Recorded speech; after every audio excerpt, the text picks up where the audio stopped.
बाई बाई, विधाताने काही कृष्णाचा जीव घेण्यासाठी रायाशी लग्न लावलं होतं की काय? तरीच म्हंटल, इतक्या गरीब घरातल्या मुलीला ह्यांनी सून कशी काय करून घेतलं?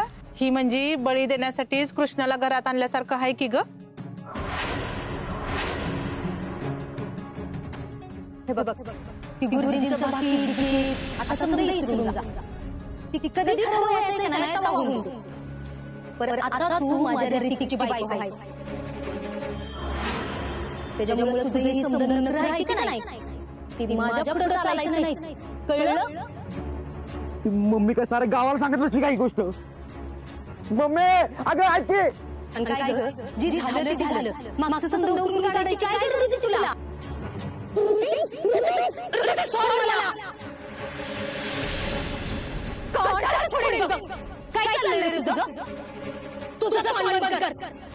काय रे, आज कुठे लग्न नाही झालं तर बायकोला बोलू नये म्हणून माझं तोंड करतेस? हा? अरे काय चाललंय?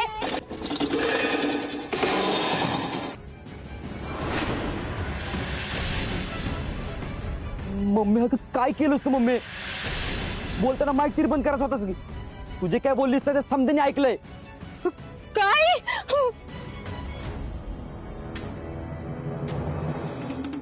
गुरुजींनी लग्नानंतर रायाची पहिली बायको मुरा पडायच्या आधीच मरणार आहे असं भाकीत केलं होतं. मला असं वाटलं ती लगेच मरण, पण काही झालं तरी ती मरण झाली. त्याला मी तरी काय करू? कृष्णीला या घरात फक्त तिचा बळी द्यायसाठी आणलं होतं. ती तर या घराची मालकीणच होऊन बसल्या. मी विकवाधरणाच्या मरणाची वाट बघत होतो. रायाची पहिली बायको अल्पायुष्य ठरेल हे भाकीत तुम्हीच केलं होतं का? हो. ते घरात कुणा कुणाला ठाऊक होतं? मी घरातील सगळ्यांनाच याची कल्पना दिली होती.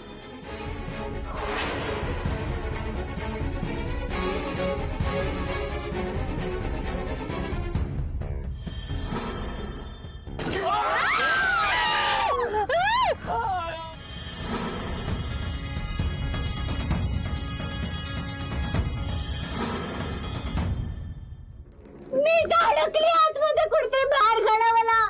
मला श्वास घेता येत नाहीये.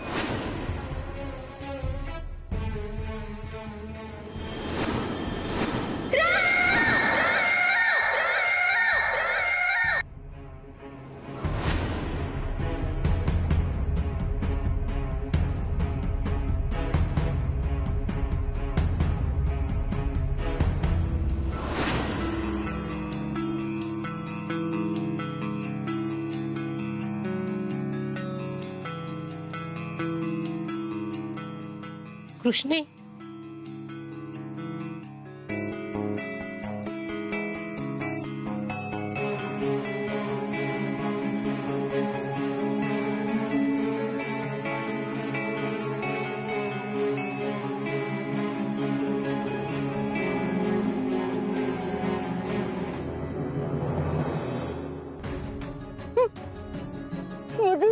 मी बोललो ना, बाहेर समजायला ऐकलं. होय मम्मी, समजेने ऐकले तुझे काय बोललीस ते. कृष्णा, राया, भाऊसाहेब, समजांनी. भाऊसाहेब तर बाहेर गेलेलं बघितलं मगाशी मी. मम्मी बाकीच्या समध्यांनी ऐकलं. मम्मी म्हणजे समजांनी ऐकले बाहेर. अगं मम्मी किती वेळा तेच ते विचारणार. तुझे काय बोलली ना ते समध्यांना कळलं, समध्यांनी ऐकलं मम्मी, म्हणून तुझं तोंडावर होतं मगाशी मी. मग समदेस निकळल्यावर आलायस मी तोंड दाबाय. आता माझं मरण मला दिसायला लागले. गुले,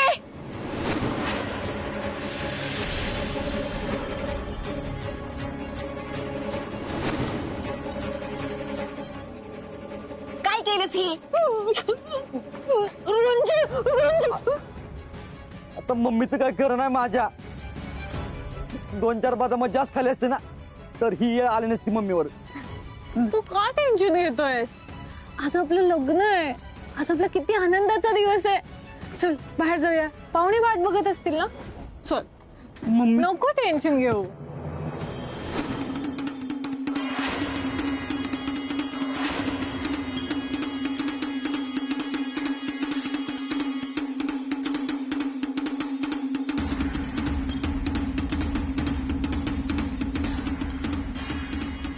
रंजा नाव घेऊ नकोस माझं. हे काय केलंस बाहेर तू? अगं, जी गोष्ट आपण राया कृष्णन यांच्यापासून लपवायची होती ती गोष्ट तू अख्ख्या गावाला ओरडून सांगितलीस. अगं नाही रंजे, मला नव्हतं माहिती अंतराच्या हातातलं माईक चालू आहे म्हणून. अगं मला जर माहित असतं तर मी एवढं समजा बोलली असती का? तुला माहित आहे का नाही एवढे दिवस मी समजा माझ्या मनातच ठेवलं होतं की. अगं मग आज मनात ठेवायला काय झालं? नसती गेलीस त्या अंतराशी काही बोलायला तर काही बिघडलं असतं का? आता हे सगळं राया कृष्णाने ऐकलं असेल तर केवढ्याला पडेल आपल्याला. जे खरंय ते सगळं कळलं पाहिजे मला.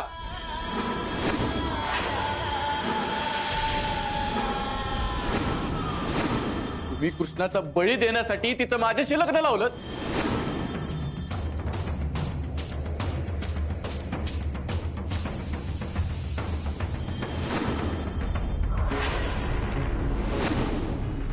अरे काय विचारतोय मी?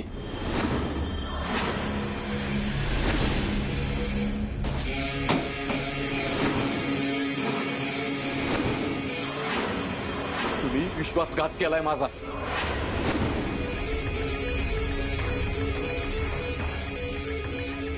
हे सगळं लग्न अगोदर का नाही सांगितलं तुम्ही मला? अरे बोला ना, उत्तर द्या मला. अरे बोला लवकर, मला उत्तर हवंय.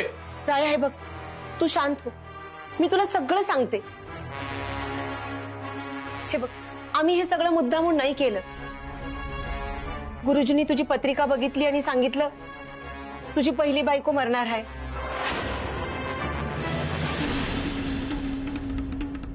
ती मुलगी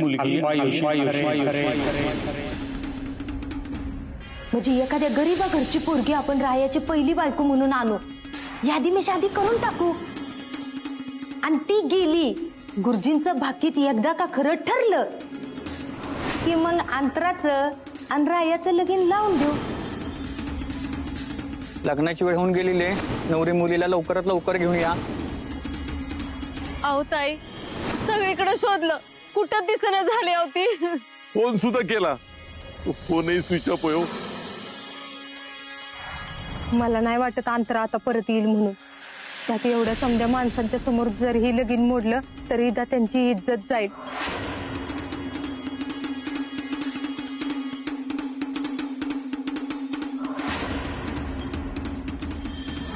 तिने वचन दिलंय मला तसं. कृष्णे, करतेच नव्हता लगीन?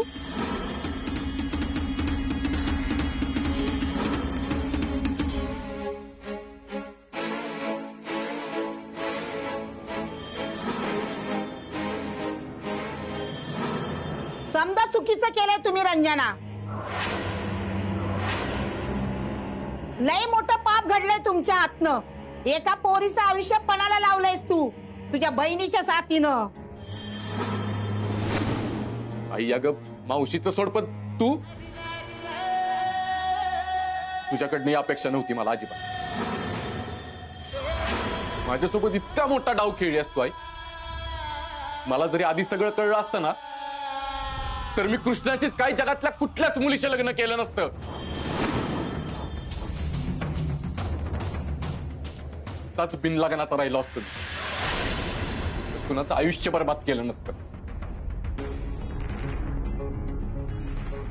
तू माझ्या आयुष्याची माती केली असतीस ना तरी मला वाईट वाटलं नसतं. पण तू कृष्णाचा कृष्णा कृष्णा कुठे? कृष्णा,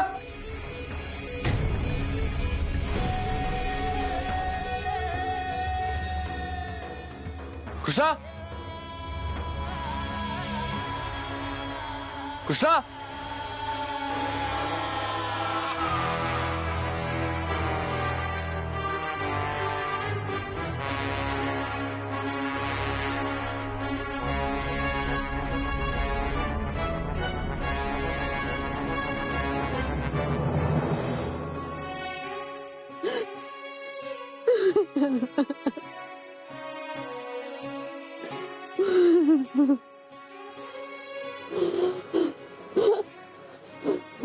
कृष्णा कुठे आहेस तू? कृष्णा,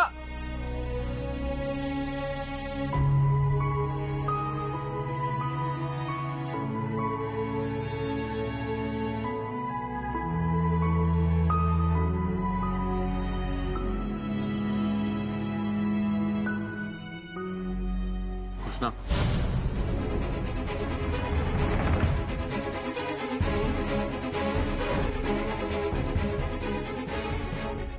तुला सगळं माहित होतं, तरी पण तू माझ्याशी असं वागलास, फसवलंयस तू मला. अगं काय बोलतेस तू? मला जरी सगळं माहित असतं तर मी लग्नच केलं नसतं तुझ्याशी. मला खरंच या सगळ्यातलं काय माहित नाही कृष्णा. आता तरी खरं बोल राया. कृष्णा, मी खोटं बोलत नाहीये अगं.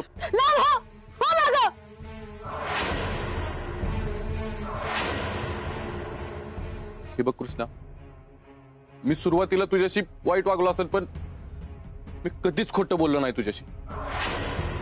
अगं मला आज पहिल्यांदाच कळतं हे सगळं. आता तरी खरं बोल. लग्न अगोदर मी तुला बिलकुल बी आवडत नव्हते, त्याचा बदला घेतलास ना?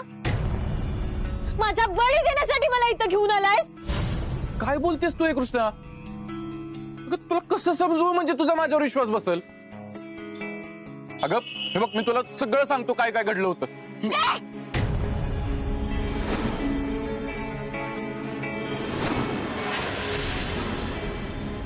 कृष्णा ऐक माझं.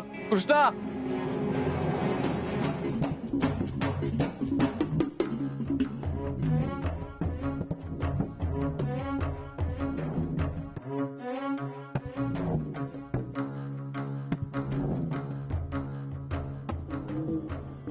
अगं काय चाललंय सगळं अंतरा? काय झालं? माझं लग्न झालंय आज, ही सगळी तयारी माझ्यासाठी केली लोकांनी. माझं कौतुक व्हायला पाहिजे इकडं. त्या कृष्णीचंच कौतुक आहे. तिनं आज पण माझा दिवस खराब केला. ऋतिक, का स्वतःला एवढा त्रास करून घेतोयस? अगं त्रास करून घेऊन तर काय करू? अगं लग्नात नवरा नवरीला बघायला किती लोक येतात, किती गर्दी करतात. इथं साधं मला बघायला कुत्र पण नाही इकडं. ते पण बरोबर आहे, पण आता हे सगळं गुली हत्यामुळेच झालंय ना. तिने तर एवढी माती खाल्ली ना, काय सांगू तुला. काय गरज होती का स्पीकरवरती सगळं भांडाफोड करायची? मग काय, तुला माहितीये मी तुला किती सांगत होते, खुणवत होते की नको बोलूस, माईक चालू आहे, पण ऐकेल तर गुली हत्या कसली. इथंच तिने चुकतं. स्वतःच खरं करायचं सवय तिला, दुसरं काय नाही. ऋतिक, पण मला आता भीती वाटते. आता या सगळ्यासाठी तिने मला जबाबदार नको धरायला. नाही नाही, तुला कशाला जबाबदार धरेल ती? तू नको काळजी करूस, मी आहे ना इकडे.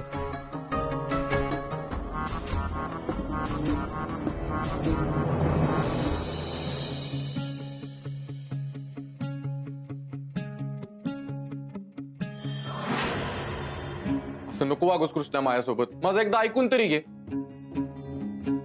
हो, नव्हते आवडत तुम्हाला लग्नाआधी, नव्हतं पटत मला तुझं, पण म्हणून मी तुझ्याशी एवढं वाईट वागेन असं खरंच वाटतंय का तुला?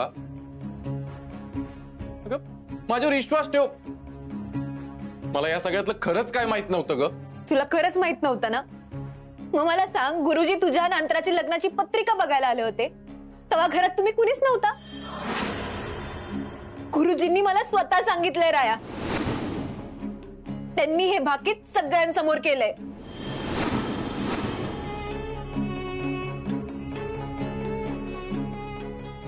हो, त्या दिवशी मी बी घरात.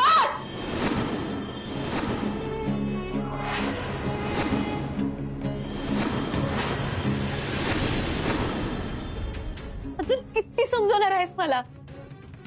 मला आता तुझं यापुढं काही बी ऐकायचं नाहीये. मी या घरात एक सेकंद सुद्धा नाही थांबू शकत.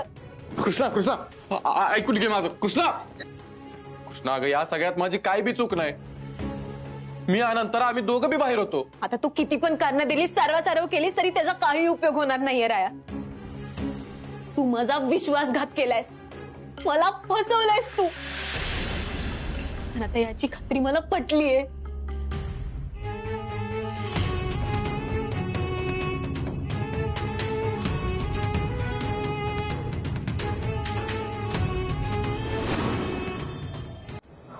ऋतिक, तुला माझी काळजीच नाहीये. आता काय झालं? किती वेळ अशी मंडपात बसून राहू? गृहप्रवेश होणार आहे की नाही? हा अंतरा, होणार तुझा गृहप्रवेश. थांब जरा मम्मीलाच फोन करतो. कुठं जाऊन बसले ते लोक काय माहिती.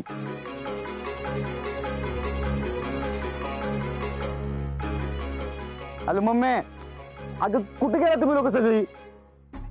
इथं आम्ही मंडपात बसलो ताटकत कवापासनं. अगं माझं लग्न आहे, काय चाललंय तुमच्या लोकांचं? गृहप्रवेश करायचा का नाही तुम्हाला? ये लवकर. हा वाट बघते मी तुझी. बघितलं त्याचाच आपला मम्मीला. आवाज चढवून कुणाशी बोलतोयस र? माझ्याशी? परत जर मोठ्या आवाजात बोललास का नाही माझ्याशी तर बघतीस तुझ्याकडं. अगं मम्मी तसं नाही मम्मी, इथं बसून बसून कंटाळा आला आम्हाला. अगं त्या नवरी मुलीच्या गृहप्रवेशाचं काहीतरी बघा. ती ताटकत बसली मंडपात उगीच. हो तिचा आता गृहप्रवेश झालाच पाहिजे. वय मला बी कळतंय की, पर घरातली समधीच माझ्यावर लई चिडल्या ती. काय करू काय नग काहीच कळना झालंय. म्हणजे रातभर यांना बाहेरच ठेवतेस का काय? मम्मी माझं एक ठीक आहे. अगं पण हिला तरी घरात घे.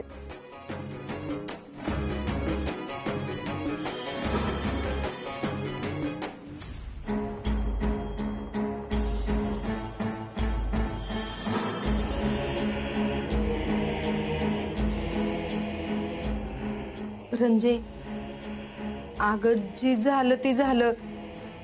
आता जी काय झालंय त्याची शिक्षा नव्या जोडप्याला कशा पाहिजे द्यायची? अंतरा ह्या घरची नवी सून आहे. अगं आपण आदित्यासनी घरात घेऊया की आणि मग ठरवू बाकीचं. रंजे, अगं माझ्या पोरीच्या लग्नाचा पहिलाच दिवस आहे. एव्हा गृहप्रवेश व्हायला पाहिजे होता ग.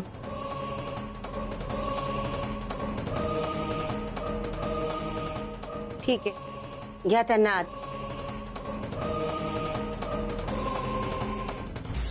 कृष्णा मी सगळं करीन पण स्वतःच्या स्वार्थासाठी मी कधीच कुणाचा जीव नाही घेऊ शकत. अगं तू मला लहानपणापासून ओळखतेस ना, तरी मी तुला माझ्यावर विश्वास नाही का? तुझ्याकडे बघूनच कळालंय. एखाद्या सोबत आपण अख्खं आयुष्य घालवलं तरी तो व्यक्ती आपल्याला कळत नाही. आणि तुला ओळखण्यात तर मी लई मोठी चूक केली. आता तर मी माणसांवर विश्वासच नाही ठेवू शकत. स्वतःच्या स्वार्थासाठी माणूस कुठल्या थराला जाऊ शकतो ना, मला या आज कळालंय. कृष्णा कृष्णा तू कुठे बी जाणार नाहीस बघ.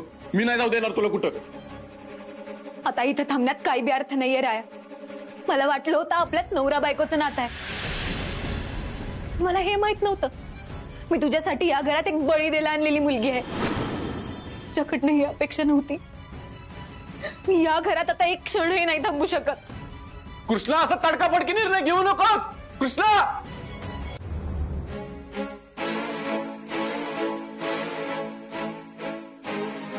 तू येच घरात, तुझ्याकडे चांगलीच बघणार आहे मी. काय गुली आत्या, बसला ना झटका? अजून असे बरेच झटके देणार आहेत. फक्त या घरची सून व्हायची वाट बघत होते ग. आता बघच तू सगळ्या घराच्या चाव्या माझ्या हातात कशा घेते ते.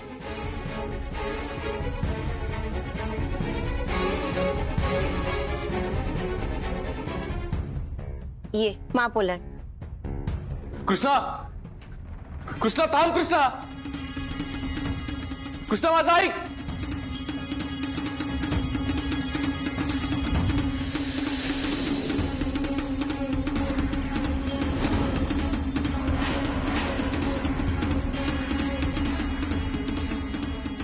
कृष्णी चला, आता हे घर माझ्यासाठी कायमचं परक झालंय.